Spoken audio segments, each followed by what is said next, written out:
संदेश झूठ से हटके। नमस्कार, संदेश न्यूज चैनल में मैं जोशी आपका हार्दिक स्वागत करता हूं, अभिनंदन करता। पटना में सीडब्ल्यूसी की बैठक हुई, उसमें प्रस्ताव पारित हुए। उसके बाद फिर महागठबंधन के नेता आए और उन्होंने सबने अति पिछड़ा न्याय संकल्प पत्र जारी किया, संयुक्त रूप से जारी किया। और इस अवसर पर राहुल, तेजस्वी, माले के सदस्य और वीआईपी के और बाकी के जो महागठबंधन के दल हैं वो वहां पर उनके नेता मौजूद थे। तो उन्होंने क्या कहा, मैं एक बार आपको ये सुनाना चाहता हूं। वहां राहुल गांधी और तेजस्वी यादव की एक छोटी छोटी क्लिप, भाषण तो लंबे हैं लेकिन आपके समझ में आ जाए तो मैं ये आपको सुनाता हूं। वर्ग है, पिछड़ा वर्ग है, दलित हैं, आदिवासी हैं, अल्पसंख्यक हैं, जिनको जितनी भागीदारी मिलनी चाहिए नहीं मिलती है। हम अति पिछड़ा वर्ग को एक विजन देना चाहते हैं। हमारे पॉइंट्स हैं, 10 पॉइंट्स हैं। EBC atrocity prevention act, EBC reservation local body में जो 50% की सीलिंग है, 9th शेड्यूल में उसे इंक्लूड करना। रिक्रूटमेंट में जो नोटेबल है उसे इलीगल कराना। 5वें नंबर पे डेडिकेटेड कमेटी, जो भी आपके मतलब समस्याएं हैं, ओवर अंडर इंक्लूजन की जो बात है उसको एक कमेटी देखे। जिनके पास जमीन नहीं है, SC, ST, EBC, OBC community के, उनको 3 डेसिमल रेजिडेंशियल जमीन अर्बन एरियाज में देने का काम। ऐतिहासिक काम है ये। 30 सीटें यूपीए के अंदर जो आरटीई के लिए हैं वो EBC, ST, OBC के लिए रिजर्व होंगी। अगला सुनिए, EBC, SC, ST, OBC के 25 करोड़ के जो कॉन्ट्रैक्ट्स हैं उसमें 50% रिजर्वेशन। आर्टिकल 15 रिजर्वेशन इन एडमिशन प्राइवेट एजुकेशनल इंस्टीट्यूशंस में हम यहां इंप्लीमेंट करेंगे। और एक रिजर्वेशन रेगुलेटरी अथॉरिटी जो रिजर्वेशन को देखेगी और इंप्लीमेंट करेगी। अब ये जो 10 पॉइंट्स है, पिछड़ा वर्ग की आवाज है और ये हम इंप्लीमेंट करने जा रहे हैं जी। तो ये हम इम्प्लीमेंट करने जा रहे हैं कि ये जो कवायद हुई है और जो कांग्रेस ने, इसे कह सकते हैं आप, एक मास्टर स्ट्रोक कह सकते हैं, कार्ड कह सकते हैं, कुछ भी कहिए, जिस नियत के साथ में उन्होंने ये जारी किया है। और राहुल गांधी का कहना यह है कि उन्होंने इससे पहले बात की है सभी वर्गों के साथ, और ये तेजस्वी भी वहां थे, सभी लोग संयुक्त रूप से ये जारी हुआ है। ये महागठबंधन की ओर से जारी हुआ है, ये कांग्रेस की तरफ से जारी नहीं हुआ है। तो चरणबद्ध तरीके से महागठबंधन का घोषणा पत्र इस तरह से जारी होता रहेगा। इसको आप किस नजरिए से देखते हैं? देखिए, बहुत ही स्वागत योग्य है जो कुछ घोषणा पत्र दिया गया है। ये जो 10 पॉइंट हैं वो निश्चित रूप से बहुत ही स्वागत योग्य है। इसकी आवश्यकता है बहुत पहले से। अब मैं एक और बात कहना चाहता हूं इस मामले में कि जो अभी आदरणीय दुबे जी ने कहा था, आदरणीय दुबे जी ने कहा था कि ये पहले न्याय स्कीम लेके आए थे, उस तरह से वो लेकिन नहीं लोगों को अपील कर सका, नहीं भरोसा दिला सके। अब ये जो भी स्कीम्स लेके आ रहे हैं, दरअसल इसके लिए जरूरी है कि कांग्रेस और राहुल गांधी अलग अलग नहीं दिखने चाहिए। राहुल गांधी और कांग्रेस एक जैसे होने चाहिए। अभी राहुल गांधी जी जो कह रहे हैं वो कांग्रेस नहीं है। आपने इरादा कहा कि ये इरादा दिया है, ये इरादा नहीं है। आप देखेंगे अभी भी कांग्रेसियों का एक अच्छा खासा वर्ग है जो राहुल गांधी की जो बात है उससे, राहुल गांधी जिंदाबाद तो जरूर करता है वो, लेकिन राहुल गांधी जी जो लेके चल रहे हैं, जिन बातों की बात कर रहे हैं, जिन नीतियों की बात कर रहे हैं, उनको आगे नहीं बढ़ाता है। और आप, हो सकता है मेरा आंकड़ा, क्योंकि मैंने सर्वे नहीं किया है, लेकिन मैं ये बहुत दावे के साथ कह सकता हूं कि कम से कम हाफ से ज्यादा, आधे से ज्यादा, 50% से अधिक कांग्रेसी आज भी सोशल जस्टिस और ये के या जाति जनगणना के खिलाफ है, मन से साथ नहीं है। जब तक वो ऐसा नहीं होगा तब तक ये स्कीम्स और ये जो राहुल गांधी जी की जो अपील है वो नीचे लेवल तक परकुलेट नहीं होगी। एक अच्छा खासा वर्ग आप देखते हैं और वो सिर्फ कांग्रेस सपोर्टर्स का है, जो पिछले कुछ महीने से देख रहा हूं मैं, पहले था नहीं इस तरह का। कुछ महीने से लोहिया और जयप्रकाश की क्रिटिसाइज करेंगे आप, और आप समाजवादियों के साथ लड़ेंगे। चुनाव आपको समाजवादियों के साथ लड़ना है, समाजवादियों के कंधे पे चढ़ के लड़ना है, और लोहिया और जयप्रकाश की क्रिटिसाइज करेंगे आप कहेंगे कि आरएसएस इनकी वजह से, इनके कंधे पे चढ़ के यहां तक आया है। फिर सवाल दूसरी तरफ से भी आएंगे। ये सवाल इस समय इस लायक नहीं है। अभी आपको भारतीय जनता पार्टी से लड़ना है तो भारतीय जनता पार्टी से लड़िए। अगर लोहिया जयप्रकाश पर सवाल उठाया जाएगा तो आप सोशलिस्टों के साथ कैसे लड़ेंगे? फिर सवाल दूसरे नहीं आएंगे क्या? क्या श्यामा प्रसाद मुखर्जी को लोहिया ने अपने मंत्रिमंडल में रखा था? आरएसएस गांधी की हत्या करने के बाद भी उस पर प्रतिबंध हटता है, और प्रतिबंध हटता है जिन शर्तों के साथ, उन शर्तों को वो मान रहा या नहीं मान रहा, ये मॉनिटर करने का काम किसका था? जयप्रकाश नारायण करते या फिर कांग्रेस की सरकार को करना था?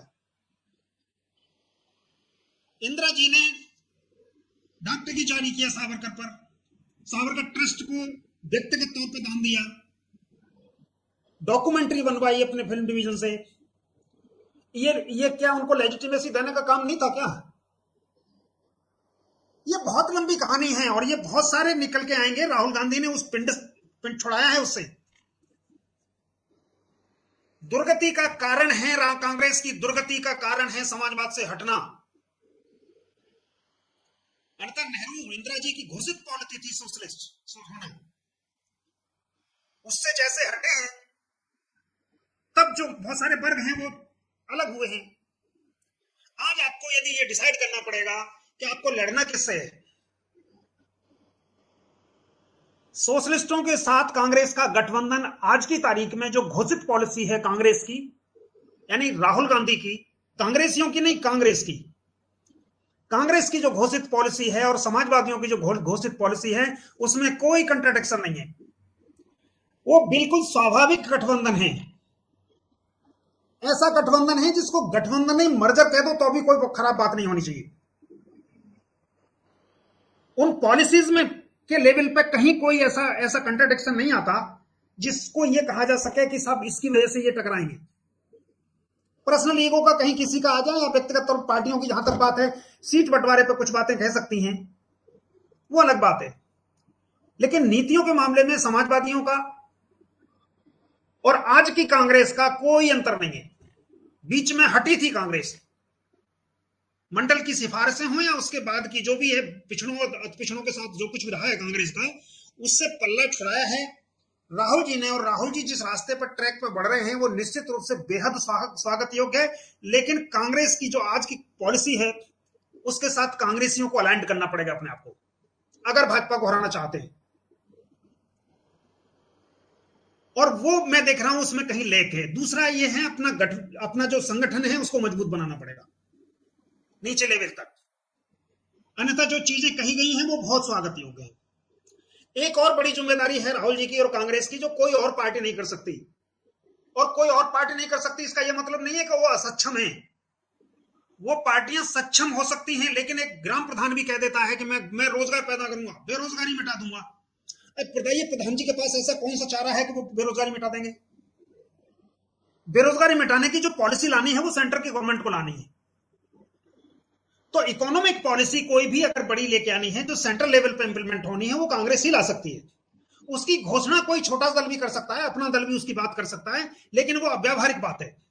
वो लाएगा कहां से? वो भाषणबाजी कर लो आप अपनी, अलग बात है।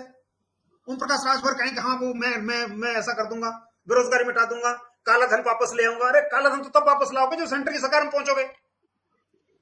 तो वो जो इकोनॉमिक पॉलिसी है उसमें एक बहुत बड़ा बदलाव लाने की आवश्यकता है। एक वैकल्पिक मॉडल प्रस्तुत करना पड़ेगा और वो वैकल्पिक मॉडल प्रस्तुत कर सकते हैं राहुल गांधी, कांग्रेस। आज जो दुर्दशा हो रही है बहुत ही स्वागत योग्य है ये जो 10 सूत्री लाया गया है, लेकिन पोस्ट खत्म है।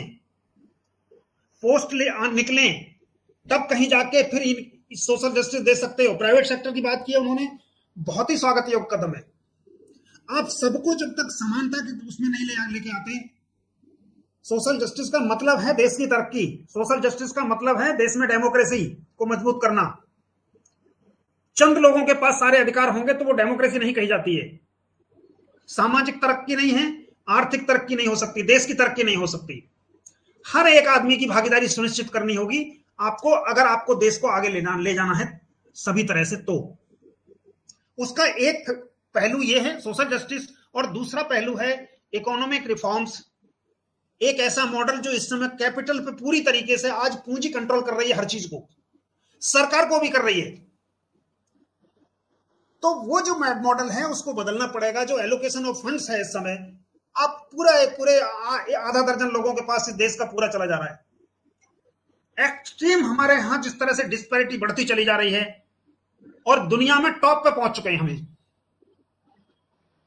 इसको मॉडल को बदलना पड़ेगा। और बहुत आसान है सारे लोगों को रोजगार देना। ये जो भ्रम फैलाया जाता है टीवी पे और यहां मीडिया प्रचार में, क्योंकि वो सब बचना चाहते हैं उस जिम्मेदारी से। लोगों को लगता है कि हमने सरकार कहां से दे देगी नौकरी, दे देगी आपको। वो जो एलोकेशन ऑफ फंड्स है उसको रेशनलाइज करना पड़ेगा और एक समग्र विकास का एक इंटीग्रेटेड मॉडल लेके आना पड़ेगा, जिससे रोजगार बढ़ेगा। ग्रास रूट लेवल पर, नीचे के लेवल पे, कम इनकम वाले लेवल के लोगों की जब इनकम बढ़ेगी तब इफेक्टिव डिमांड बढ़ेगी, और इफेक्टिव डिमांड बढ़ेगी तो इंडस्ट्रियल ग्रोथ होगी। इंडस्ट्रियल ग्रोथ तभी होगी, उसकी डिमांड कहां से लेके आएंगे? तो नीचे के लोगों की मांग बढ़े। और नीचे के लोगों की मांग का मतलब होता है, टेक्निकल बात है वो, लेकिन ये कि एक आदमी, मैं साधारण शब्दों में अगर उसको कहूं तो ये कि अगर गरीब आदमी जिसकी इनकम जीविकोपार्जन के लिए किसी तरह पूरी होती है, उसको 1 रुपया देंगे तो वो पूरा 1 रुपया कंज्यूम करेगा, और वो 1 रुपया जो कंज्यूम होगा वो दूसरे की इनकम बनती है। तो उसको प्रोपेंसिटी टू कंज्यूम बोलते हैं वैसे टेक्निकल उसमें, लेकिन ये कि साधारण शब्दों में कि अगर उसकी 1 रुपये इनकम बढ़ी तो वो 1 रुपये खर्च करेगा और वो दूसरे की इनकम बढ़ेगी। और संयोग ये भी होता है कि वो ऐसी जगह खर्च करता है, वो मॉल में खरीदने नहीं जाएगा, वो ठेली वाले से आलू खरीदता है, वो छोटे दुकानदार से नमक का थैला खरीदता है, वो बहुत छोटी वाली दुकान से जाके साबुन खरीदता है, सस्ता वाला। तो उन दुकानदारों की भी इनकम ऐसी बहुत ज्यादा नहीं होती है, और उनकी भी क्योंकि प्रोपेंसिटी टू कंज्यूम बहुत ज्यादा होती है, इसलिए वो फिर तीसरे की इनकम बनती है। तो नीचे के लोगों को वो स्कीम बहुत अच्छी थी, न्याय स्कीम निश्चित रूप से बेहतरीन थी।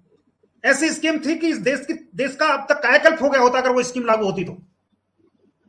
लेकिन ये दुर्भाग्य है इस देश का कि यहां हम पॉपुलर नारेबाजी में ज्यादा फंसते हैं। जाति और धर्म बहुत ज्यादा काम करता है हमारे यहां, और इस तरह की जो अच्छी स्कीम्स हैं इसके बावजूद भी लोग फट जाते हैं। तो ज्यादा जरूरी हो जाता है, मैं पूरी तरह सहमत हूं दुबे जी की बात से, ज्यादा जरूरी यह हो जाता है कि कांग्रेस इस रास्ते पे है, अच्छा रास्ता है, कांग्रेसियों को भी उसी रास्ते पे जाना पड़ेगा। और जिस दिन ये हो गया उस दिन भारतीय जनता पार्टी का काउंटडाउन शुरू हो जाएगा। फिर भारतीय जनता पार्टी नहीं जीत सकती, पक्का। और ये क्योंकि भाजपा को हराने की जिम्मेदारी कांग्रेस के ही पास है, राष्ट्रीय पार्टी दूसरी है नहीं कोई। तो कांग्रेसियों को समझना पड़ेगा। ये कांग्रेस तो समझ गई है, कांग्रेस जो समझ गई है वही अगर कांग्रेस ही समझ जाएंगे जिस दिन, उस दिन समझ लीजिए कि फिर इस देश का भला हो सकता है। जी जोशी जी शुक्रिया आपका। और मैं जो एक क्लिप दिखाना चाह रहा था, मैं समझता हूं अजय जी आ गए हैं। अजय जी आपका स्वागत है। बहुत लोग पूछ रहे थे तो मैं उन्हें बता नहीं पाया कि आपका स्वास्थ्य खराब है, लेकिन मुझे उम्मीद थी कि आप एक टैबलेट खा के हमारे लिए फिर से जुड़ जाएंगे। 1-2 इंच मुस्कान दीजिए। मैं डॉक्टर सलीम खान को बुलाऊंगा, फिर आपके पास आता हूं। और वीडियो फाइल देखिए, मैं दिखाता हूं तेजस्वी की। आज जो वहां जो लोग कर्पूरी जी को गालियां देते थे, आज ये सामाजिक न्याय और आप लोगों की ताकत है कि जो गाली देने वाले भी लोग हैं उनको भारत रत्न देना पड़ रहा है।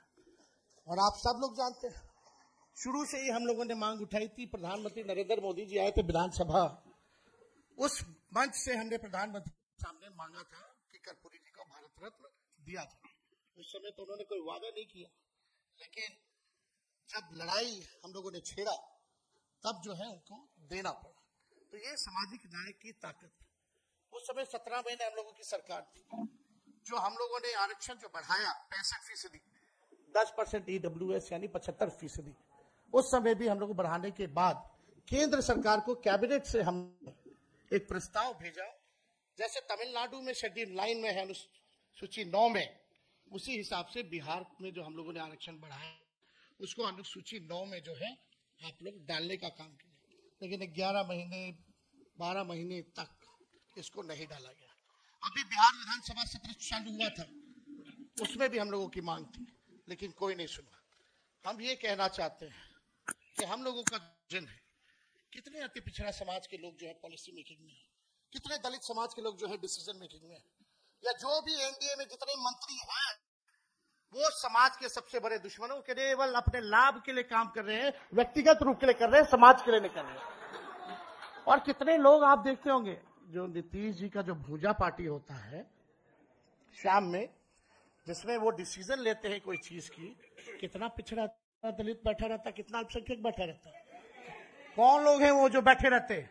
वही आरक्षण विरोधी। ये आरक्षण विरोधी नहीं, हम तो कह लोग आरक्षण चोर है भाजपा। ये आरक्षण चोर है, चोरी कर रही है आरक्षण। लाखों के तादाद में नौकरियां मिल रही है, नुकसान किसको हो रहा है? क्योंकि जो हम लोगों ने महागठबंधन ने जो आरक्षण बढ़ाया उसका लाभ अभी किसी को नहीं मिल रहा, फेंक दिया गया है कूड़ेदान में। ये लोगों ने खत्म कर दिया, चोरी कर ली आरक्षण की, भाजपा के लोगों ने। ये लोग जो लोग बैठे हैं, ये लोग सब समाज के दुश्मन हैं। हम लोगों ने आज तक अपने विचारधारा से समझौता नहीं किया, ना आगे करेंगे। मजबूती के साथ जो है लड़ाई लड़ने का काम करेंगे। जी सलीम साहब, आपने सुना, राहुल गांधी को सुना, उसके बाद मैंने तेजस्वी को सुनाया, और बड़ी बात यह है कि सीडब्ल्यूसी की बैठक हुई, प्रस्ताव पास हुआ, उसके बाद ये सम्मेलन हुआ जिसमें महागठबंधन के सारे नेता मौजूद थे, और उसमें ये संकल्प पत्र लिया गया जिसमें 10 बिंदु हैं। मैंने ये 10 बिंदु भी आपको बताए।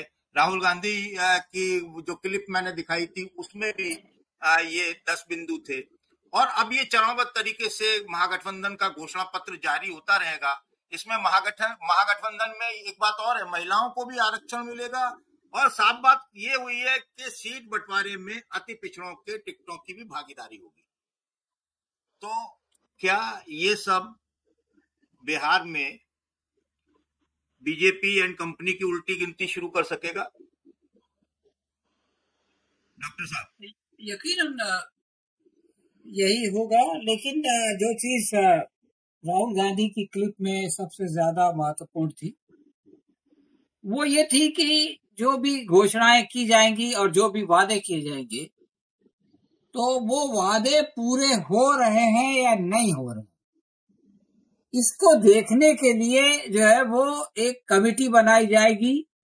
और जो सुरक्षा की गारंटी दी जा रही है, क्योंकि मसला सिर्फ उनको सहूलत देने का नहीं है, मसला उनको सुरक्षा और सम्मान देने का भी। तो इसके लिए ऐसा कमीशन बनाया जाएगा कि जिसमें आकर के अगर किसी के साथ नाइंसाफी हो तो वो आकर के बता सके। देखिए, घोषणाएं बड़ी बड़ी लोग करते हैं, बड़े बड़े लोग करते हैं, लेकिन वो ये नहीं बताते कि ये जो कुछ भी वो करने जा रहे हैं, भाई 20 करोड़ नौकरी देंगे, कैसे देंगे नहीं मालूम, 2 करोड़ नौकरी देंगे, सॉरी, क्योंकि ये उनको ही नहीं मालूम जो बोल रहा है, तो फिर वो कहां से देगा? उसने तो लोगों को बेवकूफ बनाने के लिए, वोट लेने के लिए दे दी, वो घोषणा कर दिया, वोट मिल गए, उसका काम हो गया। तो जो बात राहुल गांधी ने पेश की उसके अंदर आप ये देखें कि उन घोषणाओं को अमली जामा पहनाने के लिए, उनको एक्चुअली वो करने के लिए जो इंतजाम जरूरी है, जो इदारा जरूरी है, जो संस्था जरूरी है, अगर वो ना हो और वो काम ना करे तो घोषणाएं जो है वो हवा हवाई हो जाती है। तो ये मैं समझता हूँ कि बहुत ही अहम बात है। प्रोफेसर साहब ने जिन बातों की तरफ ध्यान दिलाया, मैं उससे बहुत प्रभावित हुआ, उसी को मैं आगे बढ़ाना चाहता हूँ। कांग्रेस और कांग्रेसी और वो सारी बातें, देखिए, मेरा जो ऑब्जर्वेशन है वो गलत हो सकता है, लेकिन मुझको ऐसा लगता है कि कांग्रेस की जो अम्ब्रेला थी उसमें सभी लोग थे, इसमें कोई शक शुबे की बात नहीं है, लेकिन बुनियादी तौर से ब्राह्मण, मुस्लिम और दलित उसका जो है वो सबसे बड़ा आधार था, और कांग्रेस उससे संतुष्ट थी, और उसमें जो है वो आहिस्ता आहिस्ता सेंध लगने लगी।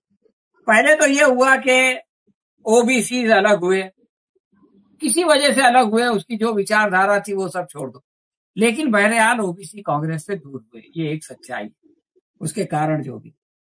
उसके बाद फिर कांशीराम आए, उन्होंने जो है वो दलितों को, और उसके बाद समाजवादी पार्टी और जो ओबीसी पार्टियां थी, क्षेत्रीय दल थे, उनकी तरफ मुसलमान गए। ये उत्तर प्रदेश में कांग्रेस का जो कुछ भी हुआ वो इन कारणों से हुआ। इस बात को रियलाइज करने में बहुत समय लगा, लेकिन राहुल गांधी ने इसको जो है वो इसका एहसास कर। और आप देखिए कि राजनीति में जो मैंने समझा है कि जो काम कंसिस्टेंटली किया जाता है उसका असर होता है। मतलब आज आप पहलगाम की बात करें, कल आप रिजर्वेशन की बात करें, परसों आप घुसपैठियों की बात करें, तो इस तरह से जो टुकड़ा टुकड़ी बातें होते हैं ना, उसका प्रभाव नहीं हो पाता। पानी जब एक जगह गिरता है, कतरा कतरा कतरा कतरा, तो पत्थर को भी काट देता है, लेकिन बारिश गिरती है तो फिर उससे कुछ नहीं होता, क्योंकि तो उसका असर पत्थर कटता नहीं। तो राहुल गांधी को जो लोग देख रहे हैं वो महसूस कर रहे होंगे कि उन्होंने पहले भारत जोड़ो यात्रा शुरू की, और भारत जोड़ो यात्रा शुरू करने के बाद एक कॉन्फिडेंस लोगों के अंदर पैदा हुआ, कांग्रेस में पैदा हुआ। वो तमाम लोग जो बीजेपी के खिलाफ लड़ना चाहते थे और ये सोचने लगे थे कि अब कुछ नहीं हो सकता, उनके अंदर एक जो है वो खुद एतमादी पैदा हुई, एक भरोसा पैदा हुआ कि नहीं, बहुत कुछ हो सकता है, बहुत सारे लोग हैं जो हमारे साथ, जो हमारी आवाज में आवाज मिलाते। और उनके दिल में जो डर था कि ये तो हमेशा के लिए आ गए, वो निकला। लेकिन जब दूसरी यात्रा शुरू हुई जो मणिपुर से थी, आप देखिए भारत जोड़ो में जो शब्द बढ़ा वो न्याय था। तो न्याय यानी अन्याय के खिलाफ। तो राहुल गांधी ने ये समझाया कि न्याय क्या है, न्याय भागीदारी है, जिसका जितनी संख्या भारी उतनी उसकी हिस्सेदारी, ये न्याय। तो ये चीज, इस पे बहुत ज्यादा परेशान हो गए हमारे प्रधानमंत्री। उन्होंने कहा ये महापाप कर रहे हैं, ये समाज को बांट रहे हैं, वगैरह वगैरह, लेकिन चली नहीं, इसलिए कि राहुल कंसिस्टेंटली उस पर काम करते रहे। और फिर इनको भी जो है ये कहना पड़ा कि हाँ भाई, हम जो है वो जातीय जनगणना पूरे देश के सतह पर कराएंगे। अब कराएं या ना कराएं, लेकिन उसके दबाव में जो है आना पड़ा। देखिए SIR वगैरह वक्ती तौर से गलतियां करते हैं लोग, अपना मुखालिफ जो आपका विरोधी है वो गलती करता है, आप उसका फायदा उठा लेते हैं। लेकिन ये जो काम हो रहा है कि जो कांग्रेस का एक इमेज था कि ओबीसी इससे दूर है, उस इमेज को खत्म करने का काम जो है वो किया गया। और आप ये देखें कि ओबीसी में से भी नीतीश कुमार ने ईबीसी को अलग कर लिया, अपनी एक कॉन्स्टिट्यूएंसी बनाया। आज सबसे ज्यादा जो लोग परेशान है, इसलिए कि ईबीसी का कर्ता धर्ता नीतीश कुमार है, और नीतीश कुमार की सियासत खत्म होने जा रही है। अब ईबीसी को फैसला करना है कि वो कहाँ जाए। तो ये जो अति पिछड़ा संवाद यात्रा निकाली गई, वो एक उसी प्रोसेस का हिस्सा था। यानी एक लाइन में बात आगे बढ़ रही है, पिछड़ों को अपने करीब करेंगे, अति पिछड़ा चूंकि बहुत ज्यादा वो हो गया, क्योंकि यादव तो बहरहाल आरजेडी के साथ, अति पिछड़ा कहा जाए तो अति पिछड़ा को बीजेपी की तरफ जाने से रोकने के लिए, एनडीए की तरफ जाने से रोकने के लिए कांग्रेस ने जो है वो ये संवाद यात्रा शुरू की। गांव गांव में जाकर उनको बताया कि देखो, अगर नीतीश कुमार नहीं रहेंगे तो तुमको चिंता की जरूरत नहीं है, हम तुम्हारे जो है वो अधिकारों की रक्षा करेंगे, हम तुमको वो सब देंगे जिसका कि वादा नीतीश कुमार ने किया, पूरा नहीं किया, लेकिन उसी वादे पे आप उसको जिताते रहे, लेकिन हम आपको देंगे। तो मैं जो बात कहना चाहता हूँ वो ये है कि ये जो कुछ भी हो रहा है ये स्कैटर्ड नहीं है, बल्कि एक रणनीति का हिस्सा है। और जब किसी रणनीति के हिस्से के तौर पे, यानी पहले आपके पास पूरा प्लान हो और फिर उसके बाद उस प्लान के लिए जो है आपका टारगेट हो, उसके लिए आपकी एक्टिविटी हो, तो जब इस तरह से काम होता है तो उसका प्रभाव दिखाई देता है। और यही प्रभाव हमको दिखाई दे रहा है। इसमें खूबी है कि ये कॉन्ट्राडिक्शन नहीं कि आज कोई बात कही कल उसके विरोधी बात, विरोधाभास वाली बात, ऐसा नहीं हो रहा है, बल्कि एक ही बात। ऐसा नहीं कि आप आज कह रहे हैं कि साहब सारे लोग जो है वो भारत में इस्लाम हमेशा है और हमेशा रहेगा, और कल कह रहे हैं कि भारत के सारे लोग हिंदू हैं, तो ये विरोधाभास तरह की राजनीति कर रहे हैं। और जिस तरह से बिहार के चुनाव, मैं समझता हूँ बिहार का चुनाव लोग कहते थे कि गुजरात जो है वो बीजेपी की लेबोरेटरी है। बीजेपी जो सोचती है उसको वहां पे आजमा के, अपनी तजर्बागाह में उसको आजमा के देखती है कि उसका नतीजा क्या निकलता है, और अगर कोई कमी होती है तो उसको पूरा करती है, और उसके बाद फिर उसको पूरे भारत में लेके जाया जाता है। तो आज की तारीख में बिहार जो है वो इंडिया गठबंधन की जो है वो एक लेबोरेटरी है। वहां पर उसकी जो वैचारिक और जो रणनीतिक मंसूबाबंदी है, जो प्लानिंग है, उसको इम्प्लीमेंट करके देखा जा रहा है, उसकी नोक पलट सुधारी जा रही है। और मैं समझता हूं कि बिहार की कामयाबी के बाद जिस तरह से आदर्श गुजरात को इन्होंने पूरे भारत में बेचा था, उस तरह से बिहार की क्रांति को या बिहार के बदलाव को जो है वो पूरे भारत में एक आदर्श के तौर पर पेश किया जा सकेगा, और लोग जो है वो उसको अप्रिशिएट करेंगे। लोग ये देखेंगे कि इस तरह काम करने से जो है वो सही माना में न्याय स्थापित होता है, और न्याय जो है वो हर दिल की आवाज है। भारत बल्कि दुनिया भर का, कहीं का, भारत का ही नहीं, हर इंसान जो है वो न्याय चाहता है, लेकिन उसको न्याय मिलता नहीं। लेकिन जब उसको ये दिखाई दे कि भाई इसके लिए ये जो है वो रणनीति है, इसके लिए ये कोशिशें हैं, और फिर उसको एक मिसाल दिखाई दे कि ये कोई ख्याली बात नहीं है, काल्पनिक बात नहीं है, बल्कि ये बिहार में हो चुका है, और अगर वो वहां हो चुका है तो दूसरी जगह भी हो सकता है। तो मैं समझता हूँ कि बिहार का चुनाव जो है वो आगे के जो हमारा इतिहास होगा, जो फ्यूचर है, उसके लिए एक बहुत बड़ा टर्निंग पॉइंट होगा, और उसमें जो ये क्लैरिटी है, क्लैरिटी ऑफ थॉट है, इसका बहुत बड़ा योगदान होगा। शुक्रिया जी। मैंने हाइड्रोजन बॉम्ब की बात करी है, वो आएगा, ठहर जाइए, वो आ रहा है, वो आएगा। और फिर आपको बीजेपी की जो सच्चाई है, जो इन्होंने पूरे देश में किया है, बिहार में करने की कोशिश कर रहे थे, और बिहार के युवा ने इनको रोक दिया है, देखो हम तुम्हें बताएं उसकी सच्चाई आप सबको पता लग जाएगा।